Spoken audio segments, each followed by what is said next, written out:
Bonjour et bienvenue à la ludothèque Être et jouer. Aujourd'hui je vous présente les 9 nouveautés pour mars 2025, des nouveautés que vous allez pouvoir retrouver au festival du jeu Jouons qui aura lieu les 15 et 16 mars prochains. Donc à Mondeville, n'hésitez pas à regarder les réseaux sociaux de la ludothèque pour avoir plus d'informations.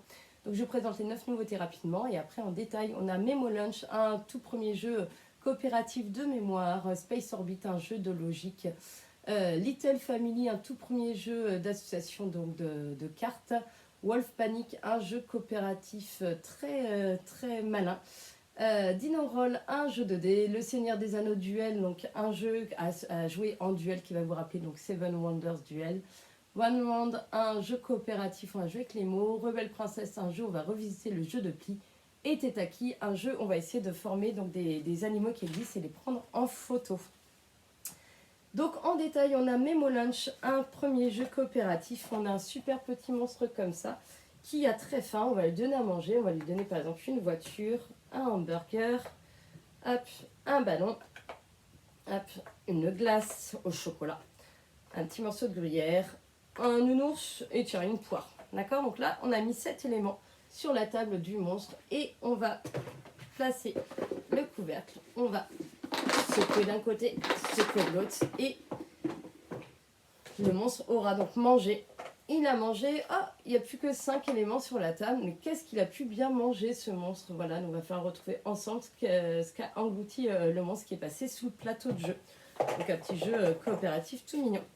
On a Space Orbit, on est sur un jeu de logique où on va avoir donc plein de défis différents. Vous avez vu toutes les fiches, il y a vraiment plein de fiches différentes. À chaque défi, en fait, on va nous indiquer de placer certains éléments et il va falloir réussir à placer les astronautes sur le plateau de jeu de façon à ce qu'ils soient reliés à au moins une station spatiale. Donc là, par exemple, je peux poser ça ici. Lui, je peux le poser là. Donc là, j'ai tout enlevé. Donc forcément, ça va être assez facile. Quoique, je dis ça, voilà. Par exemple, comme ça, ça, c'est bon.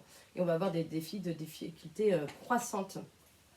Little Family. Donc Little Family, on est sur un jeu où on va essayer de former des paires. On a des petits animaux tout mignons. Donc les cartes sont plastifiées et assez épaisses. C'est vraiment super sympa pour les petits.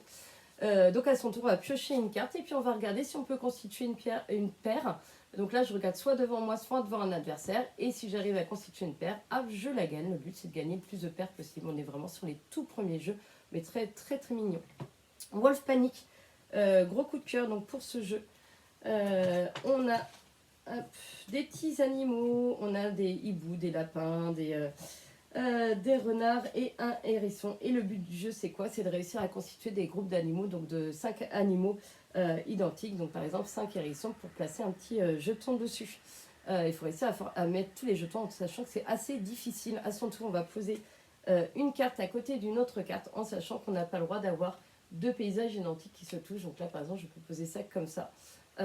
Et donc dès qu'il y a 5 animaux, donc 5 renards par exemple qui se touchent, je vais pouvoir placer dessus un petit jeton, sauf qu'on a le petit loup qui va venir nous embêter, qui va venir manger des animaux. Voilà, donc c'est un jeu vraiment très malin, beaucoup aimé. Dino Roll, donc Dino Roll, on est sur un jeu 2D avec une piste 2D intégrée à la boîte de jeu. Ça c'est super sympa parce qu'on va pouvoir lancer les dés et ça fait pas de bruit. Le but du jeu, c'est quoi? C'est qu'on a chacun un puzzle dinosaure à reconstituer. Donc, on a 12 pièces de notre puzzle à récupérer pour pouvoir le réaliser. À son tour, on va lancer les dés donc de 8 faces. Sur chaque face, il va y avoir donc 4 lettres, le D, le I, le N et les O. Donc, on va lancer 4 fois maximum les dés. Et si on arrive à avoir soit 4 lettres identiques, soit 4 couleurs identiques, soit on arrive à écrire le mot dino, on va pouvoir gagner une pièce. Et si on arrive à écrire le mot dino d'une seule couleur, on va gagner 3 pièces. Voilà, donc jeu pour initier au petit jeu de 2D, de combinaison de dés. Voilà, donc chez Djeco, tous les jeux, vous pourrez les louer gratuitement après, si vous êtes abonné à Ludothèque, après les avoir découverts donc, au Festival du jeu. Le Seigneur des Anneaux, le duel. On est donc sur un jeu en duel qui va vous rappeler donc Seven Wonders Duel parce qu'il va y avoir plein de choses qui va... Hop, la mécanique va être un peu la même, c'est-à-dire qu'on va avoir des cartes, ça va jouer en 3 manches. À chaque manche, on va avoir des cartes qui vont être placées de cette façon-là. On va pouvoir prendre soit les cartes, donc il y aura des cartes visibles et des cartes cachées. On va pouvoir prendre les cartes qui sont donc accessibles, qui sont visibles. Les cartes, ça va permettre de gagner des ressources qui vont nous permettre après d'acquérir de nouvelles cartes. Ça va être également des peuples. Hop. Ça va être aussi, ça va nous permettre d'aller à la quête de l'anneau ou aussi à la conquête de territoire. Voilà, les différentes cotes ou gagner des pièces. Donc à son tour, on va soit pouvoir prendre une pièce, soit on va pouvoir prendre une tuile au lieu si on a les ressources nécessaires et on va faire des super actions. Et donc le but du jeu c'est quoi? Il y a 3 façons de gagner. Soit c'est sur la quête de l'anneau, on a Sauron qui est... hop, si j'arrive à le placer, voilà. Sauron qui est sur la... Voilà, ici qui va se déplacer. Donc soit Sauron arrive à rattraper la communauté, dans ce cas-là, Sauron a gagné. Soit la communauté arrive à atteindre la montagne du destin juste là et la communauté a gagné.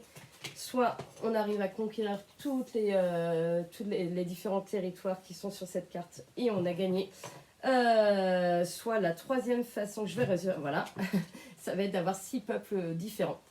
Il est vraiment très très intéressant. Il y a des petits bonus aussi qu'on va acquérir, qu'on va avoir certains peuples, etc. C'est vraiment très très sympa. Ensuite, One Round, un jeu coopératif. On va jouer avec les mots, on va avoir des cartes. Hop, je vous montre. On a des cartes. Au départ, on a les cartes 0, 0, 100, 33 et 66 sur la table, en sachant qu'on va former un cercle avec ces cartes-là. Pas forcément facile comme ça, voilà. Et donc sur les cartes, on va écrire des mots. Donc là, par exemple, j'écris gâteau, travail et fruits. Ok. Et donc, il y a un joueur qui va piocher une carte et, par exemple, il pioche le 87. Donc le 87 va s'insérer, bien sûr, entre le 66 et le 100. Et pour que les joueurs trouvent que la carte qui vient de piocher va entre le 66 et le 100, il va donner un indice. Donc là, par exemple, il va dire le mot sucré. Avec le mot sucré, on va dire, tiens, sucré, ça serait bien entre gâteau et fruits. Donc on va dire, on pense que c'est entre le 66 et 60, hop, et 100. Jackpot, hop, on va pouvoir la placer et on ne perd pas de vie parce que malheureusement, si on se trompe, on va perdre des vies. Et le but, ça va être de placer donc 12 cartes comme ça qui vont, et au fur et à mesure, ça va être de plus en plus compliqué et c'est assez malin quand même dans la façon dont on donne des indices. Rebelle princesse, on est sur un jeu de pli revisité. On est princesse et le but c'est d'avoir le moins de demandes en mariage. Et les demandes en mariage, c'est quand il y a des petits cœurs comme ça.